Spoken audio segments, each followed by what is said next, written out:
Scroll చేయొద్దు. మీకోసం ప్రార్థన చేయాలని ఆశపడుతున్నాను.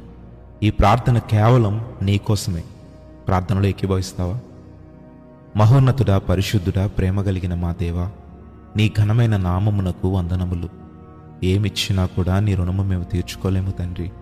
ఈ రోజంతటిలో కూడా నీవు మమ్మల్ని కాపాడి నీ ప్రేమ చేత, నీ కృపచేత మాకు ఏది అవసరమో అది అందించావు.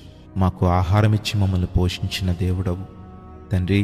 ఈ రోజంతటిలో కూడా నీ మనస్సును మేము గాయపరిచి ఉంటే, నీ మనస్సును మేము బాధపెట్టి ఉంటే, నీ నామమునకు అవమానకరముగా మేము జీవించి ఉంటే, పాపములు చేసి, దోషములు చేసి, అతిక్రమములు చేసి, నీకు అసహ్యమైన కార్యములు జరిగించి, అయ్యా మరి మా చూపును బట్టి కావచ్చు, మా మాటలు బట్టి కావచ్చు, మేము వినేదానిని బట్టి కావచ్చు, మేము ఆలోచించే చెడు తలంపులను బట్టి కావచ్చు, నిన్ను బాధపెట్టి ఉంటే దయతో మమ్మల్ని మన్నించు ప్రభువా.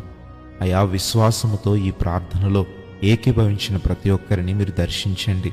మీరు ఆకాశము నుండి నరులను చూస్తూ వారి హృదయములను పరిశీలిస్తున్న దేవుడవు ప్రభువా. ఈ ప్రార్థనలో ఏకీభవించిన ప్రతి ఒక్కరి హృదయములను నీవు దర్శించుమని, వారి హృదయంలో ఉన్న ప్రతి అక్కరను తీర్చుమని అడుగుతూ ఉన్నాం. అనేక మంది ప్రభువా నీ సన్నిధిలో కన్నీరు విడుస్తున్నారు.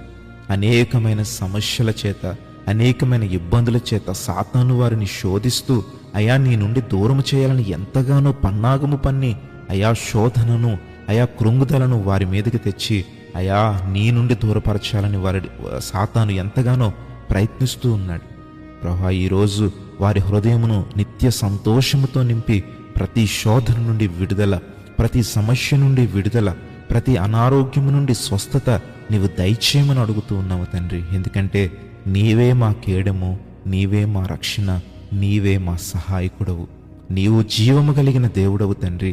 మేము చేసే ప్రతి ప్రార్థనను నీవు వింటూ సమాధానమిస్తున్న దేవుడవు అయ్యా. మరి ఈ బిడ్డలను మీరు జ్ఞాపకం చేసుకోమని అడుగుతూ ఉన్నాం. కొంతమంది గృహాలు కట్టుకుంటూ మధ్యలోనే ఆగిపోయిన పరిస్థితులు, కొంతమంది అప్పులు తీర్చలేక ఆత్మహత్యల వరకు వెళ్తున్న వారు కూడా ఉన్నారు ప్రభువా. కొంతమంది అనారోగ్య సమస్యలతో నేను జీవితాంతం ఇలానే ఉండాలా అనే ఒక కృంగుదలను కలిగి ఉన్నారు ప్రభువా. ఈరోజు మరి ఈ ప్రార్థనలో వారు ఉంటే ప్రభువా, ఇప్పుడే వారి గురించి అయినా మేము నీ సన్నిధిలో ప్రాధేయపడుతున్నాం. యేసు నామములో స్వస్థత, యేసు నామములో విడుదల, యేసు నామములో వారికి నాయన సంతోషమును అనుగ్రహించమని అడుగుతూ ఉన్నాం.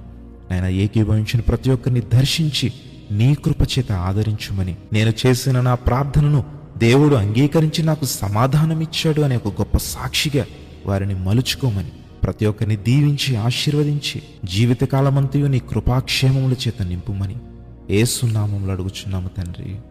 ఆమేన్.